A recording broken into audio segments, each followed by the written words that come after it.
Aleluya. Estamos arriba. Bueno, el libro de Apocalipsis se escribió en unos tiempos en que la iglesia era perseguida. Eso quiere decir que sus propiedades eran confiscadas, se quedaban sin trabajo y tenían que ocultarse para no ser encarcelados y luego condenados a muerte. Y Dios pues contestó las lágrimas de aquella iglesia, las oraciones de aquella iglesia. Dios contestó a los hijos que clamaban, a sus hijos que clamaban a Él, pues con el libro de Apocalipsis.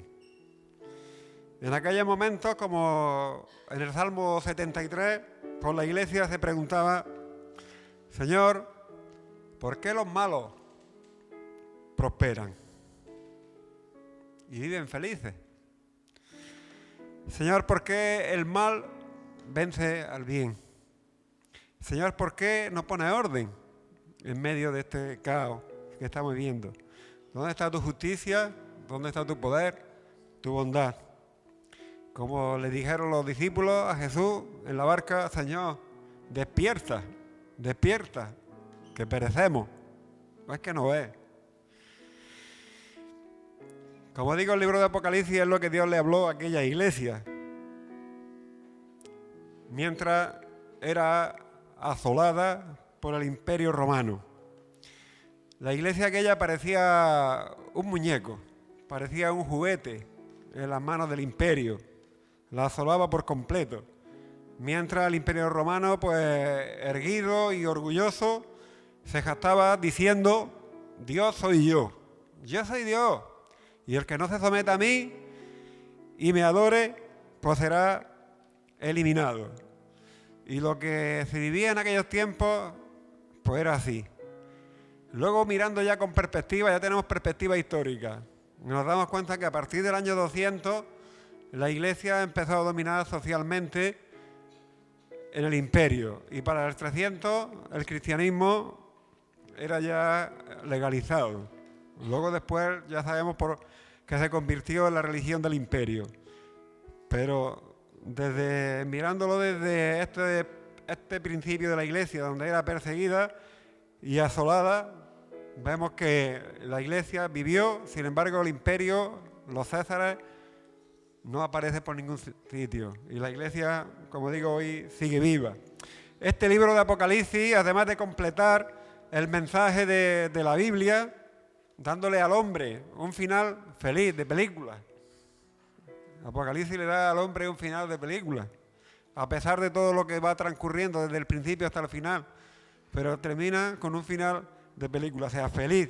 ¿Por qué? Porque pone al hombre de nuevo en el mismo lugar donde Dios lo creó. Pone al hombre en relación, pone al hombre en comunión con Dios. Así fue como Dios lo creó y termina Apocalipsis en ese mismo lugar, teniendo, como digo, pues relación, comunión con Él. Y Apocalipsis pues quiere dejar bien claro la verdad, la realidad, aunque por unos momentos a nosotros nos pueda parecer que es todo lo contrario.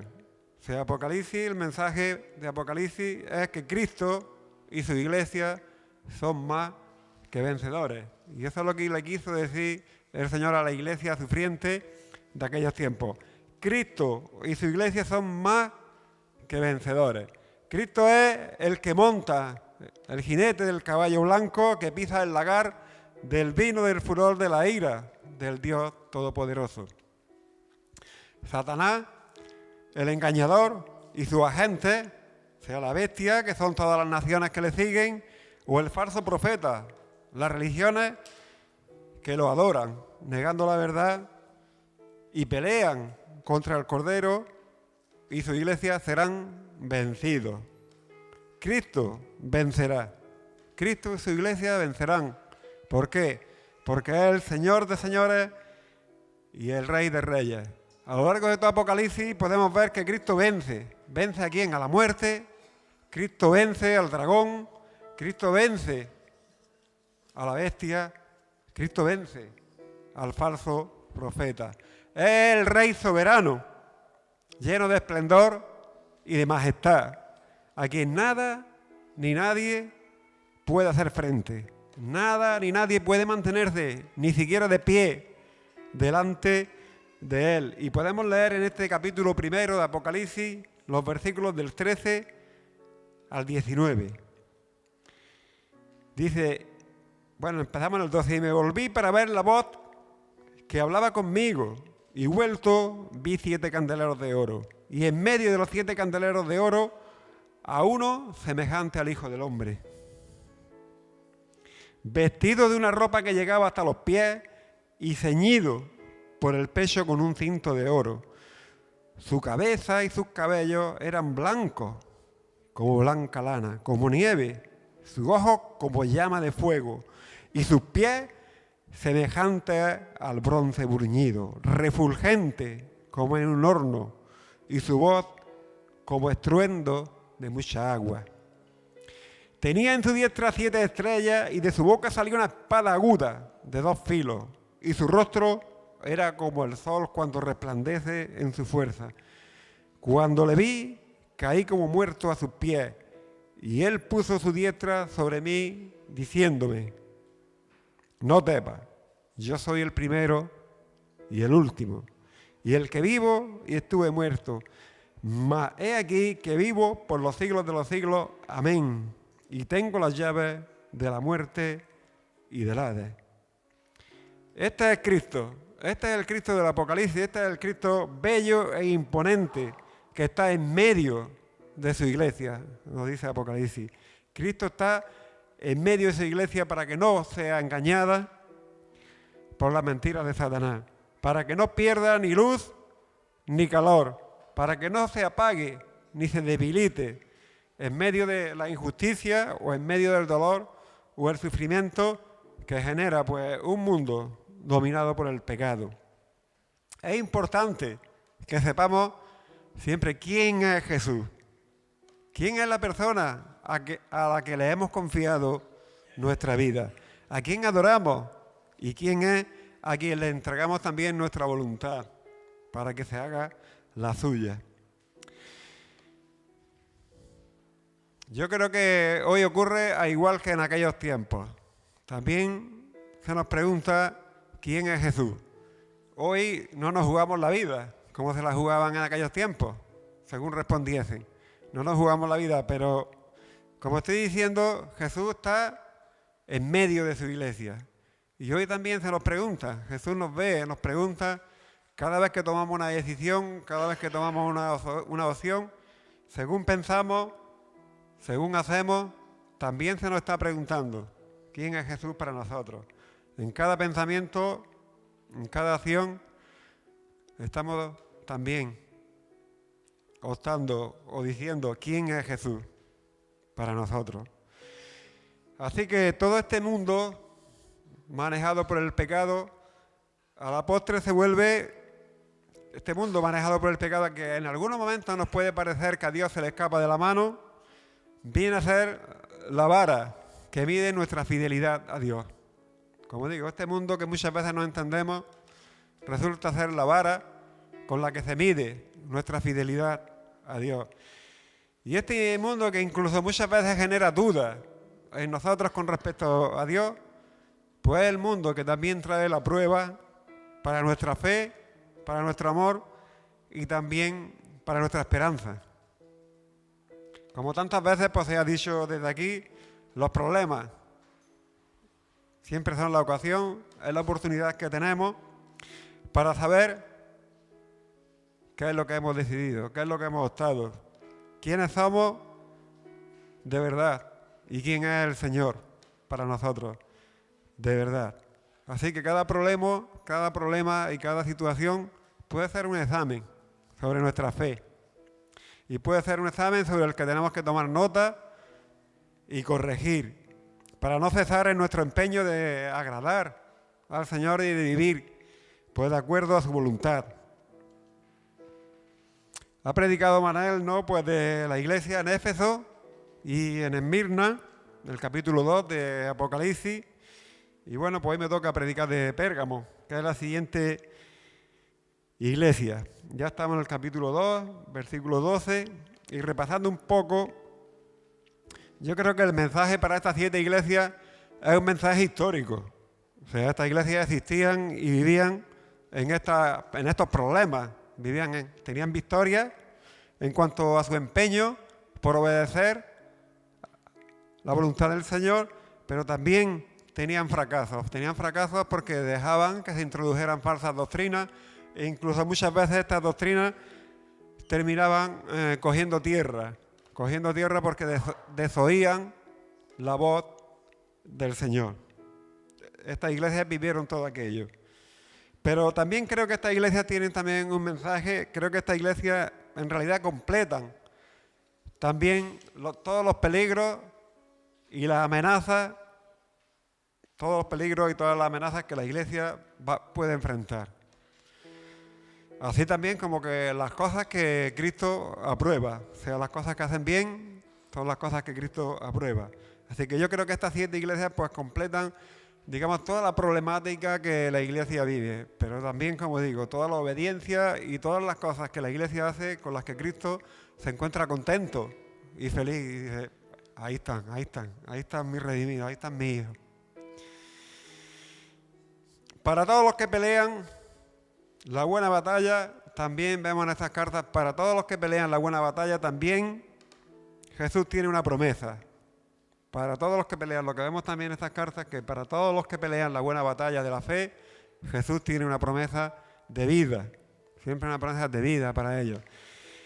Y para todos los que persisten en el pecado, pues también vemos que solo les queda el juicio, la ira del Dios Santo, que no tolera de ninguna de las maneras el pecado. Y dice que hay muerte. Siempre ha dicho Dios que el pecado trae muerte. Así que para todos los que obedecen, todos los que pelean la buena batalla de la fe, vida. Y para todos los que desoyen la voz del Señor, los consejos del Señor para su iglesia, pues dice que hay muerte. Hay 2 cosas a la luz de estos capítulos que no podemos olvidar de ninguna de las maneras. Una, siempre, ¿quién es Jesús? ¿Quién es Jesús? Jesús es el Dios Todopoderoso que reina y que gobierna. Y nos lo explica, pues, como hemos visto, a través de la visión esta que tuvo Juan en el capítulo 1, del 13 al 19. Cada carta empieza siempre con Jesús diciendo yo soy el Todopoderoso, aunque parezca otra cosa. Yo soy el Dios Todopoderoso que reina y que gobierna. Y la segunda cosa que no podemos olvidar es que Cristo está en medio de la iglesia. O sea, estas 7 iglesias desde el principio quiere dejar una cosa bien clara. No está solo, no estamos solos. Cristo está en medio de la iglesia, para lo bueno y para lo malo. Todos los peligros, todas las amenazas que la iglesia enfrenta, no está sola. Está Jesús con la iglesia. Así que toda la sabiduría, el poder, el ánimo, la fuerza que podamos necesitar, Cristo está allí para ministrarla. Pero del mismo modo que Cristo está allí en su iglesia para administrar todas las necesidades que tienen, también Cristo está allí también para castigar, para no tolerar el pecado, para hacer que su iglesia no tolere el pecado. ¿Qué dice? Que Cristo dice que tiene, cuando hemos visto a Cristo, dice que tiene unos ojos como llama de fuego y de su boca que sale una espada aguda de 2 filos. ¿Y qué nos dice? Nos dice que sus pies son como bronce bruñido. Así que los ojos de Cristo, que son de fuego, los ojos que todo lo ven y todo lo saben, son fuego. Y el fuego consume. El fuego consume. Y la boca de Jesús dice que sale una espada aguda de 2 filos. Así que una espada aguda de 2 filos penetra, corta, limpia. Jesús está en medio de su iglesia también, como digo, para consumir y quitar todo aquello que le molesta, que no quiere, y también para cortar todo aquello que no quiere dentro de su iglesia. Y sus pies son de bronce, así que nadie lo va a parar. Cristo no tiene ninguna debilidad. Él cuando se dispone, lo hace. No hay quien lo pare. Entonces, repito, yo creo que como iglesia debemos de tener en cuenta 2 cosas muy claras. ¿Quién es Jesús? Y otra, que Jesús está en medio de su iglesia. Nunca podemos perder de vista esto. Parezca lo que nos parezca, parezca que la mentira, que la injusticia o que el mal es lo que prospera y es lo que vence. Aunque nos parezca que eso es así, nunca debemos de olvidar quién es Jesús, el Dios Todopoderoso que reina y gobierna y que está en medio de la Iglesia. No podemos tenemos que tener perspectiva y ver desde lejos. No podemos ver por una pequeña porción el todo. O sea, Dios ve el todo y nosotros siempre vemos una pequeña porción. Por poner el ejemplo que estábamos viendo, cuando la Iglesia era perseguida por el imperio, como digo, la Iglesia parecía un juguete en las manos del imperio romano. O sea, de ninguna de las maneras nadie podía imaginar que el imperio iba a desaparecer y que la Iglesia, hoy como hoy está, todavía iba a seguir viva. De ninguna de las maneras.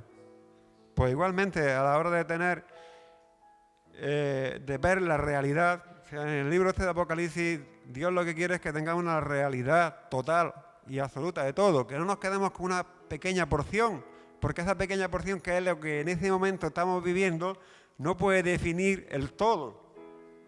El todo lo define la palabra de Dios, no el pequeño espacio en el que estamos viviendo. Como dije, pues estas vivencias que tiene esta iglesia son también nuestras vivencias. Estuvo Manuel hablando de la iglesia de Éfeso, que se enfrentó con el problema del desgaste o de la erosión del amor. Quizás cuando pasan los años surgen crisis en las relaciones, puede haber alguna enfermedad de por medio, alguna decepción, algún ser querido se ha marchado. El tiempo siempre apaga o debilita nuestras pasiones. Como digo, el tiempo, las cosas que suceden siempre apagan o debilitan nuestras pasiones. Y en Éfeso Dios le reprocha esto, el Señor, se está apagando tu pasión, te está apagando. Y el Señor, como digo, pues está en medio de su iglesia. Y Él en medio de su iglesia quiere renovarnos, quiere transformarnos de gloria en gloria para superar la erosión que el tiempo genera en nuestras pasiones, en nuestra pasión por Jesús. Dice que Él es el árbol de la vida. Él está en medio para traer sanidad y vida a su iglesia. Así que no hay ningún problema con el paso del tiempo que va erosionando nuestra fe y nuestro amor por Jesús. Porque Él está allí en medio, transformándonos de gloria en gloria, para traer su vida a nuestra vida y que podamos renovarnos y refrescar y hacer de cada día pues un nuevo día para el Señor. También vimos la iglesia de Esmirna, que es la iglesia perseguida, es la iglesia que sufre, y es la iglesia que sufre y muere por ser fiel a Jesús. Jesús también está en medio de esta iglesia y Jesús le recordó a esta iglesia su propia vida. Le dijo: yo soy como tú, yo también he sido perseguido, he sido crucificado y he padecido, pero resucité. Tú también vas a resucitar. Tú también vas a estar donde yo estoy y vas a gozarte de los mismos privilegios y de las mismas maravillas, de la misma gloria que yo estoy disfrutando. Como le dijo Pablo a Timoteo, que le dijo: esfuérzate en la gracia y echa mano de la vida eterna. Echa mano de la vida eterna. La Biblia, siempre que se pregunta por el sufrimiento, responde de la misma manera: que hay un final en el que Dios pondrá todas las cosas en su sitio. Esa fue la respuesta que Dios le dio a Job cuando se preguntaba por los problemas que estaba viviendo. Y es la misma respuesta que le dio a Israel cuando Israel también estaba pasando por problemas. Y yo creo que es también la misma respuesta que le da a la iglesia hoy. Las cosas no son como están ahora. Las cosas son como acabarán.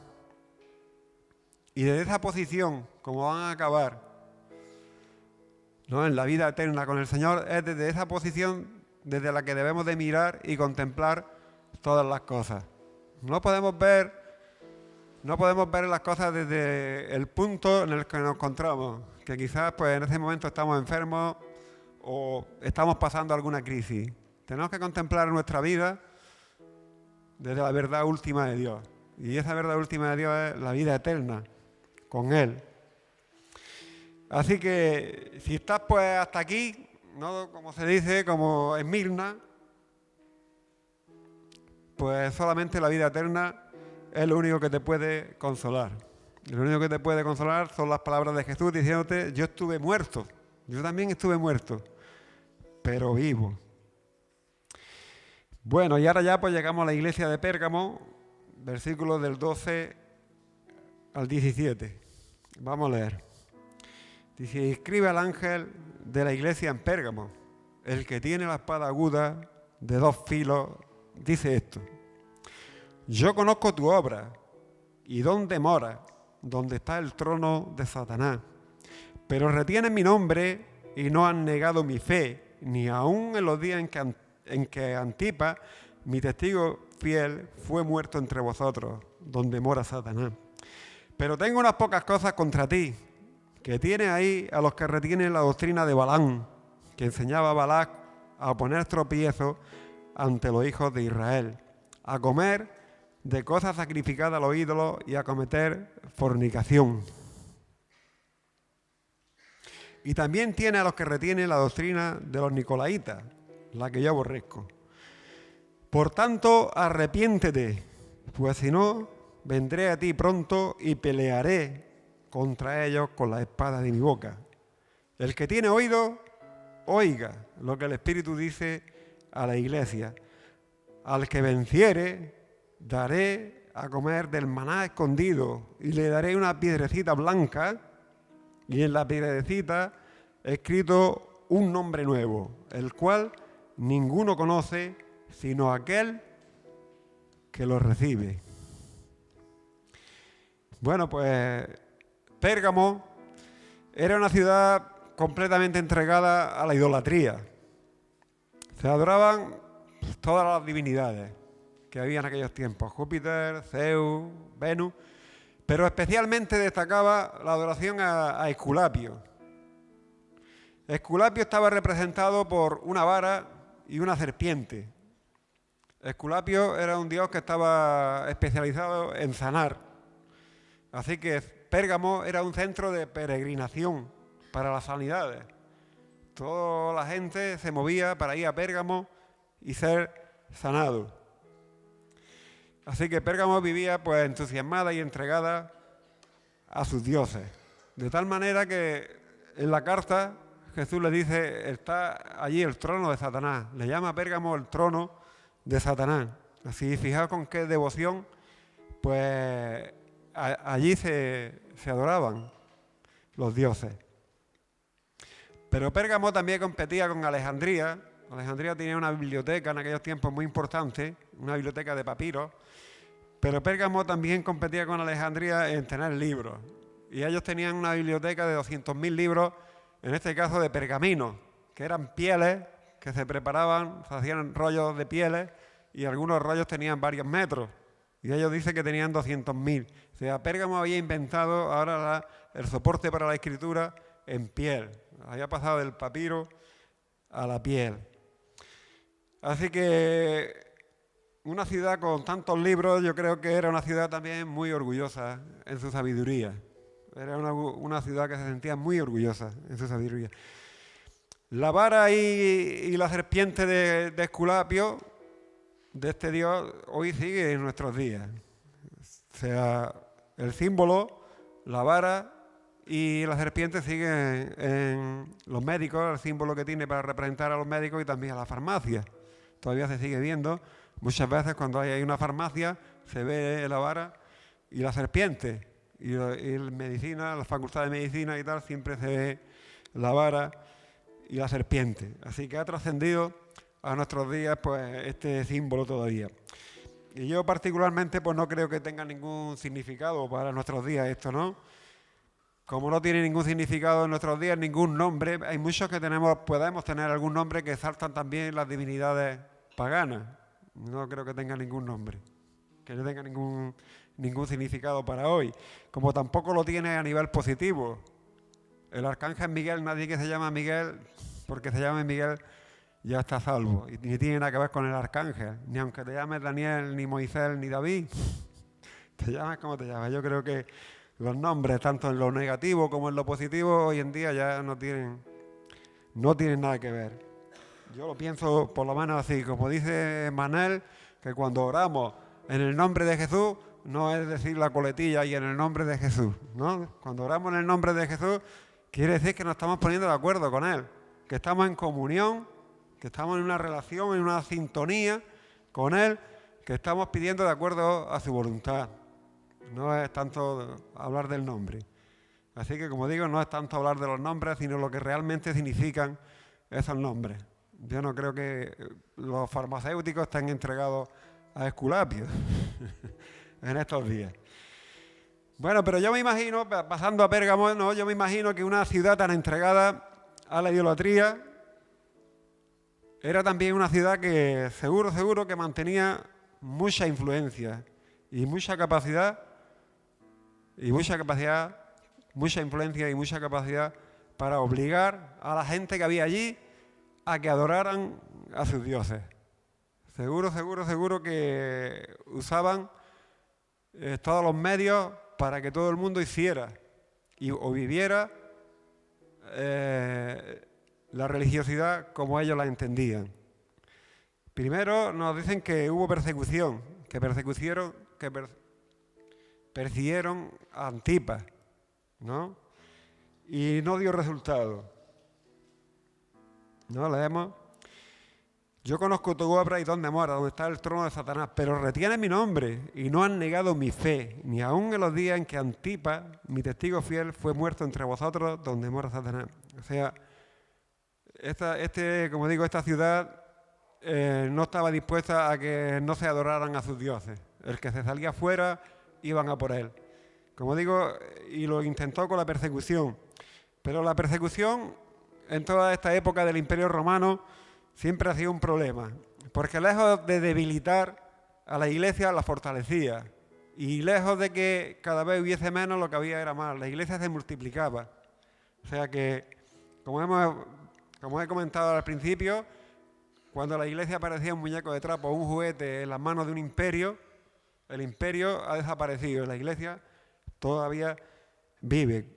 Y eso fue en los primeros tiempos donde la persecución era extrema. Así como digo que la persecución no ha logrado nunca acabar con la Iglesia, al contrario. Entonces dice que usaron otra estrategia. Hubo otra estrategia que usaron para presionar allí a los que no entendían la vida, los que no vivían la vida como ellos querían. Y dice, pero en el 14, pero tengo unas pocas cosas contra ti, que tiene ahí a los que retienen la doctrina de Balaam. La doctrina de Balaam. Si nos vamos a Números, donde aparece la doctrina de Balaam en Números, en el libro de Números, en el capítulo del 22 al 24. No los vamos a leer. Claro. Porque si no os vais. Pero sí quiero resumirlo. O sea, Balac era el rey de Moab y contrató a un agorero de Babilonia que se llamaba Balaam para que maldijese a Israel. Balac, que era el rey de Moab, pues estaba asustado. Cuando vio venir por el desierto a Israel y todos los pueblos que por donde Israel pasaba eran derrotados, pues Balac tuvo miedo. Dice, cuando venga aquí a Moab, lo tengo claro, va a arrasar con todo. Y tuvo la idea de buscarse a un vidente, a un agorero, y decirle, maldíceme a Israel. Maldícelo, quizás así se debilite, y yo cuando pelee contra ellos, pues los voy a vencer. Pero claro, Balaam, por más dinero que le puso, dijo que aunque me ponga todo el oro y toda la plata que haya por ahí, yo no puedo cambiar los designios de Dios. Balaam no pudo cambiar los designios de Dios. Y Dios había bendecido a Israel. Así que Balaam no pudo cambiar la bendición de Dios. No la pudo cambiar. Entonces, de ahí nos vamos al capítulo 25 y leemos los primeros 4 versículos. Moraba Israel en Citín y el pueblo empezó a fornicar con las hijas de Moab, las cuales invitaban al pueblo a los sacrificios de sus dioses, y el pueblo comió y se inclinó a sus dioses. Así acudió el pueblo a Baal Peor, y el furor de Jehová se encendió contra Israel. Y Jehová dijo a Moisés: toma a todos los príncipes del pueblo y ahórcalo ante Jehová delante del sol, y el ardor de la ira de Jehová se apartará de Israel. Y luego, si vemos al versículo 9, dice: y murieron de aquella mortandad 24.000. Y si nos vamos al capítulo 31, versículo 16, leemos: he aquí, por consejo de Balán, ellas, las hijas de Moab, ¿no?, fueron la causa con que los hijos de Israel prevaricaron contra Jehová en lo tocante a Baal Peor.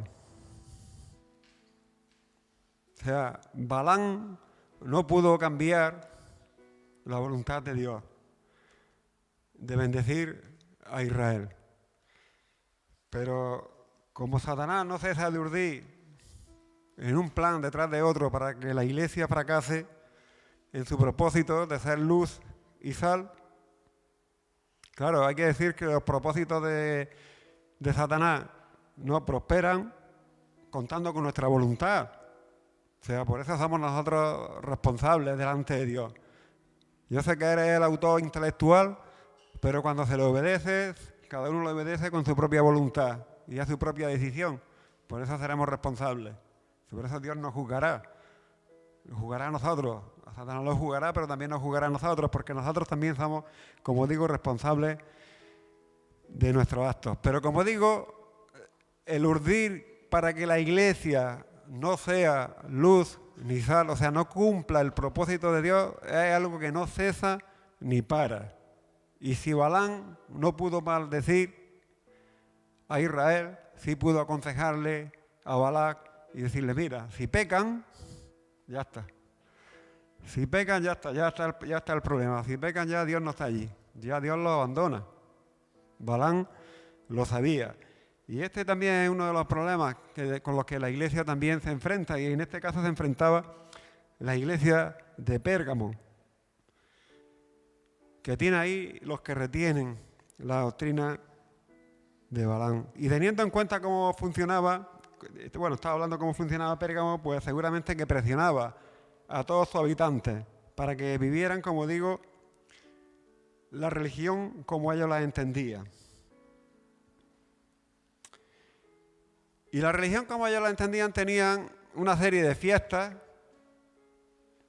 Tenían una serie de fiestas donde adoraban a sus ídolos, pero estas fiestas tenían mucho alcohol y tenían también sexo.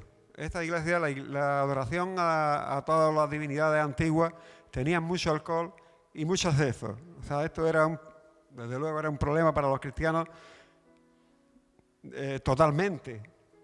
Pero claro, para tú poder sentirte reconocido, aprobado o bien visto en aquella ciudad, o para que tú pudieras trabajar, pudieras hacer negocio y pudieras de alguna manera tener relación con los demás, tú tenías que también participar de estos cultos. Si no participabas de estos cultos, pues, o sea, no participar de estos cultos era no reconocer o no aceptar lo que ellos pensaban y cómo ellos vivían. De alguna manera era también insultar a sus dioses.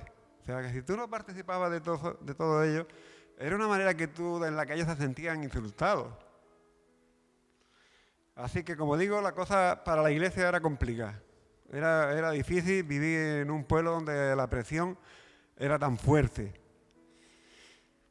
Así que cuando la sociedad presiona para que nosotros tengamos el mismo modelo en cuanto a la moral o el mismo modelo en cuanto a vivir, cuando la sociedad presiona, pues también encuentra aquí comportamientos iguales en la iglesia. Y aquí se estaba presionando mucho.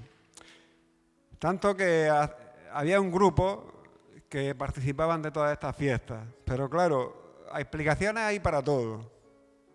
Para esto había explicaciones perfectas. O sea, ellos decían, por ejemplo, que el que peca es el cuerpo, que el espíritu no peca. ¿Y el cuerpo qué? Al final va a ser destruido, ¿no? Lo único que va a seguir es el espíritu, decían. Entonces, al final, lo que haga el cuerpo no tiene ninguna importancia. Lo que tenemos que hacer es lo que el espíritu, lo bueno para el espíritu. Y lo bueno para el espíritu era tener experiencias sobrenaturales, experiencias con dioses, fuera quien fuera el dios. La cosa era tener esas experiencias sobrenaturales, vinieran de quien vinieran. Por eso en aquellos tiempos se valoraba mucho lo de hablar en lengua dentro de la iglesia. Pero claro, en estas fiestas también se entraba en trance. También se entraba en trance. Y cuando entraba en trance, pues era una manera de conectar con los dioses. Y era una manera de recibir también. Era una manera también de recibir revelaciones o iluminaciones. Era una manera de estar en contacto y de crecer espiritualmente. O sea, imaginaos cómo hay explicaciones para todo. No era tan fácil convencer a la iglesia de que estas fiestas, ¿sabes?, el Señor no las aprobaba. También tenían sus explicaciones. Entonces dice que había ahí un grupo de personas que participaban de estas fiestas. Y habla también de otro grupo que son los nicolaitas. Hay quien dice que los nicolaitas son las personas, el grupo que aprobaban estas fiestas. Sin embargo, hay otros que dicen que no, que los nicolaitas eran un grupo que estaba surgiendo ya dentro de la iglesia, que estaba jerarquizando la iglesia, que estaba ya empezando a poner a unos por arriba como más espirituales y a otros inferiores. O sea, unos que podrían gobernar o mandar y otros que estaban para obedecer. Un poco así como vemos la Iglesia Católica. Sabéis que la Iglesia Católica se diferencia entre los laicos, el clero y los laicos, ¿no? Pues hay dos grupos. O sea, la Iglesia Católica se compone de dos grupos, que es el clero y los laicos. Pues hay quien dice que parece que estaba ya empezando a surgir este clero, esta parte de la Iglesia que dominaba sobre los demás, o sea, esa Iglesia jerarquizada. Bueno, sea una u otra, vemos que Jesús también le dice que tiene ahí a los nicolaitas. Pero también está diciendo que estos grupos de personas aún todavía no han afectado a la iglesia. Todavía no han afectado a la iglesia, pero Jesús mismo le reprocha, los tienes ahí. Los tienes ahí.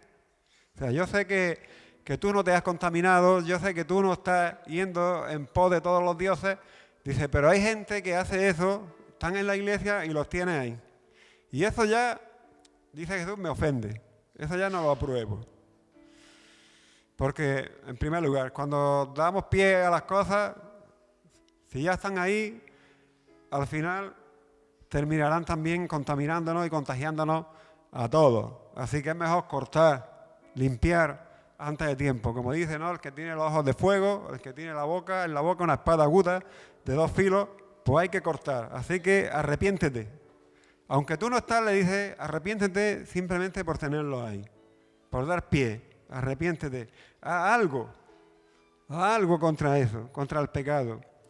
Haz algo, no te adaptes, no tienes que adaptarte al mundo, no tienes que adaptarte a cómo los de fuera, a la moralidad o cómo los demás ven la vida.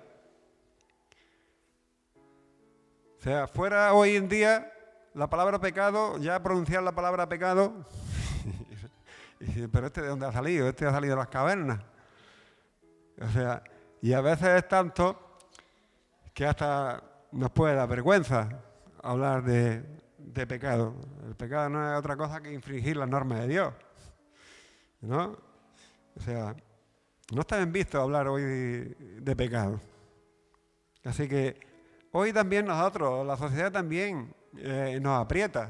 La sociedad también nos aprieta y quiere que también veamos las cosas como ellos las ven. Y empezamos pues a tener la misma moralidad y a empezar a ver las cosas pues, de la misma manera. Y la cosa está clara, solamente debemos de complacer al Señor.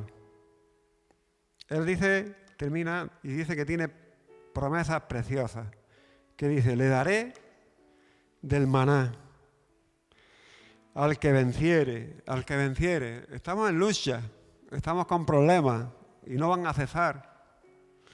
Y dice que al que venciere daré a comer del maná escondido y le daré una piedrecita blanca y en la piedrecita escrito un nombre nuevo, el cual ninguno conoce sino aquel que lo recibe. Como digo, nosotros solamente tenemos que complacer al Señor. Él tiene promesas preciosas. Te daré al que venciere el maná escondido. El maná escondido, comida del cielo, pan de vida, manjar celestial. Los idólatras decían que en los banquetes en los templos te ponían en contacto con los misterios profundos de la vida y los dioses pues les revelaban. Pero Jesús está diciendo que las auténticas revelaciones, las iluminaciones, solamente las puedo dar yo.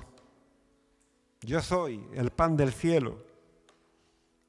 Y esas revelaciones, esas iluminaciones, esa comida, solo te la daré cuando seas fiel, cuando venzas, cuando seas fiel. Además dice que nos dará una piedra con un nombre nuevo.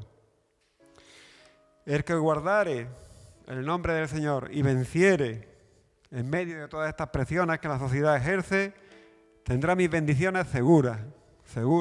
La piedrecita esta es la garantía de que tendremos las bendiciones del Señor. Y un nuevo nombre que dirá, eres mío, somos del Señor. Como digo, la piedrecita y el nombre aseguran la posesión que somos del Señor. Un nombre para una nueva vida. Soy del Señor Jesucristo. Todo lo que el pecado ofrece, todo el placer o la satisfacción que el pecado ofrece es efímero y pasajero. Y todo lo que el pecado promete es mentira. Si no, le podemos preguntar a Eva, le podemos preguntar qué le prometió el diablo, que cuando comas de este árbol serás como Dios. Sin embargo, Dios había dicho que si comieras de este árbol morirás. Y de ninguna de las maneras nos parecemos a Dios. De ninguna de las maneras. Más bien lo que reina es la muerte. O sea, al final la palabra de Dios es la verdad, no lo que quizás nos puedan contar a otros. Así que la palabra de Dios debe de permanecer y perdurar. La palabra de Dios es vida y el pecado es muerte. Y solo Dios puede llenar nuestra vida. De ninguna de las maneras el pecado puede llenar, ni completar, ni desarrollar nuestra vida. Porque solo Dios es el que tiene el pan. Este pan solamente Dios puede darnos, nutrirnos y alimentarnos de tal manera que las cosas puedan ser nuevas. Nuevos nombres para nuevas vidas.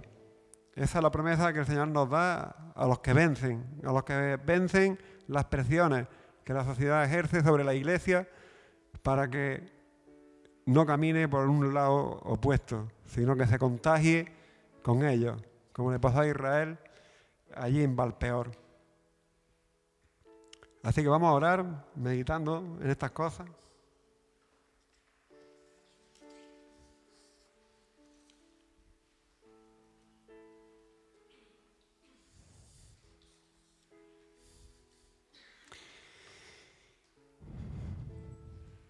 Y Señor, te damos gracias. Señor, porque no estamos solos. Señor, en nuestra lucha, en nuestras peleas. Señor, en todas las vivencias que como iglesia o de forma personal, Señor, podemos tener, no estamos solos. Señor, tú estás ahí en medio. Señor, y el que está en medio no es cualquiera. El que está en medio no es cualquiera, es el Dios que verdaderamente reina y gobierna, el Todopoderoso, y el que de verdad sí puede satisfacer nuestras vidas, y el que realmente puede darnos lo que necesitamos. Así que, Señor, queremos reconocer que tú eres, Señor, el pan de vida. que tú eres la única voz, Señor, que tenemos que escuchar y que tú eres la única voz, Señor, que tenemos que atender. No queremos desoír, Señor, tus palabras cuando quieren corregirnos y no queremos desoír, Señor, tus palabras cuando están amonestándonos y diciéndonos que no andamos por el camino correcto. Señor, queremos tomar nota, queremos estar abiertos, Señor, a ti y tomar nota, Señor, para corregir en nuestras vidas aquellas cosas, Señor, que tú no apruebas o que tú no agradas. Te lo pedimos en el nombre de Jesús. Amén.